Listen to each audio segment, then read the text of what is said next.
नमस्कार, मी मोनिका शर्मा आणि आपण पाहत आहात लोकसेतू मराठी न्यूज चॅनल। तर चला पाहूया आजच्या बातम्यांमध्ये काय खास आहे। पिंपळनेर पुन्हा हादरले, घरगुती वादातून पत्नीवर जीवघेणा हल्ला, तपासासाठी फॉरेन्सिक टीम पाचारण।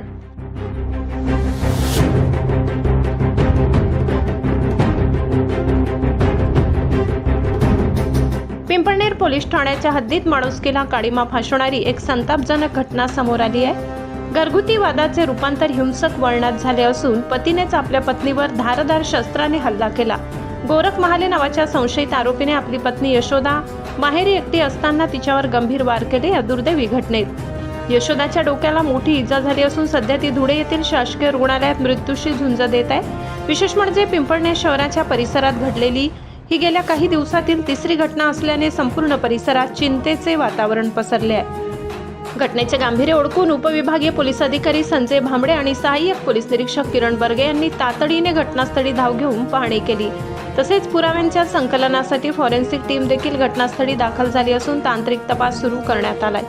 घटनेनंतर आरोपी गोरख महाले फरार झाला असून पोलिसांनी त्याला पकडण्यासाठी विशेष 2 पथके तैनात केली आहे। प्रशासकीय स्तरावर वेगाने तपास सुरू असला तरी वारंवार घडणाऱ्या अशा हिंसक घटनांमुळे कौटुंबिक कलहाचे हे स्वरूप नक्की कुठे थांबणार असा संतप्त सवाल आता नागरिक उपस्थित करत आहेत।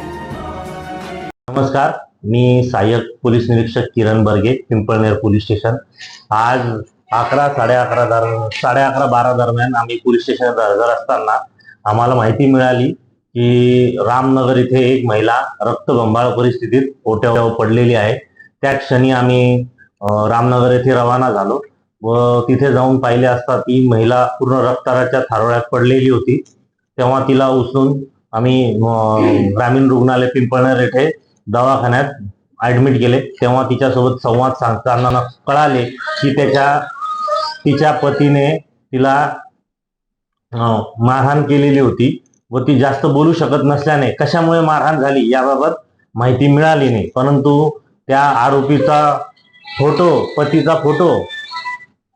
फोटो तसेच त्याचा मोबाईल नंबर प्राप्त करून प्रयत्न केला, पण मोबाईल चालू नसल्याने आम्हाला ते काही माहिती भेटली नाही। परंतु त्याचा फोटो भेटलाय। आम्ही 2 टीम PSI शेवाळे व PSI चौरे यांच्या अंतर्गत 2 टीम रवाना केली आहे। लवकरच आरोपी आमच्या ताब्यात राहील। नमस्कार। लोकसेतू मराठी न्यूज साठी मुख्य संपादक प्रवीण चव्हाण, नंदुरबार।